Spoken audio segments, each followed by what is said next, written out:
घोसी उपचुनाव में बीजेपी और समाजवादी पार्टी के बीच सीधा सीधा मुकाबला देखने को मिल रहा है, लेकिन इसी जंग को एनडीए वर्सेस इंडिया का नाम भी दे दिया गया।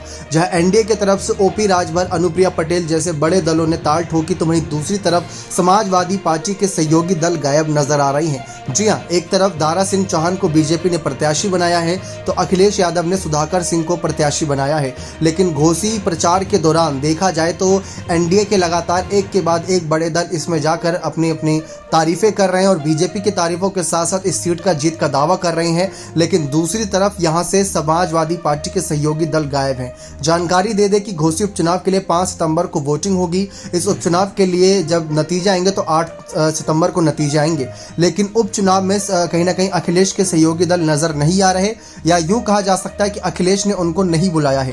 पहले भी देखने को मिला है कि अखिलेश कई बार उपचुनाव में पहले खुद भी मौजूद नहीं रहते थे।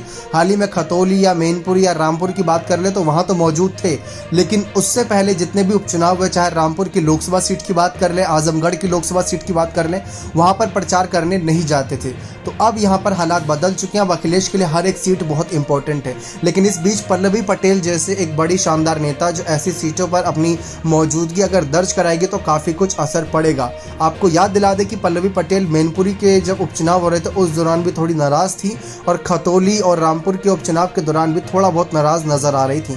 जी हाँ, पल्लवी पटेल ने इस दौरान अपनी नाराज़गी भी जाहिर की थी। सिराथू से विधायक थी पल्लवी पटेल। उस दौरान खतौली उपचुनाव के वक्त सपा की ओर से अपना दल कमेरावादी को प्रचार के लिए बुलाया ही नहीं गया था। तब पल्लवी पटेल ने तंज कसते हुए कहा था कि मुझे तो प्रतीक्षा सूची में रखा गया है, मैनपुरी के प्रचार में मेरी ज़रूरत है या नहीं, यह पार्टी नेतृत्व और संगठन को तय करना होगा। नेतृत्व अगर चाहेगा तो मैं मैनपुरी प्रचार के लिए जाऊँगी। पार्टी नेतृत्व ने फिलहाल मुझे वेटिंग में ही रखा है। उम्मीद है कि पार्टी नेतृत्व उचित समय पर कोई फैसला लेगा, लेकिन तब कोई फैसला नहीं लिया था। हालांकि निकाय चुनाव में भी नाराजगी बढ़ गई थी, क्योंकि पल्लवी पटेल की इस तीखी प्रतिक्रिया के बाद जब मामले ने तूल पकड़ा तो सपा ने तुरंत डैमेज कंट्रोल शुरू किया। इसके बाद सपा ने अपने सहयोगियों को बखूबी साथ लिया था। इस उपचुनाव में चंद्रशेखर, जयंत चौधरी भी एक्टिव नजर आए थे, लेकिन अभी इस उपचुनाव में नजर नहीं आ रहे। कांग्रेस ने साफ कह दिया कि वो सपा को साथ देंगे, लेकिन जयंत चौधरी, चंद्रशेखर आजाद, पल्लवी पटेल, ये वो दल है जो अखिलेश के साथ हर कदम पर नजर आते हैं, लेकिन अभी वो ही नजर नहीं आ रहे। इसके बाद गठबंधन में नाराजगी खबरों ने जोर पकड़ा तो सपा की ओर से सफाई दे दी गई।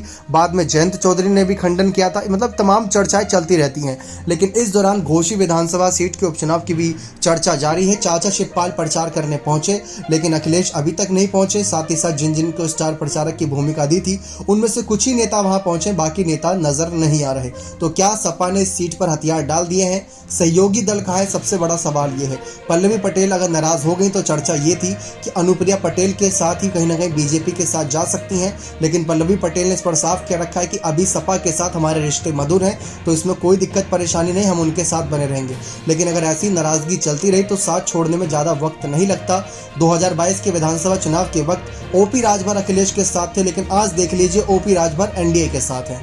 बने रहे चैनल के साथ। बहुत बहुत धन्यवाद।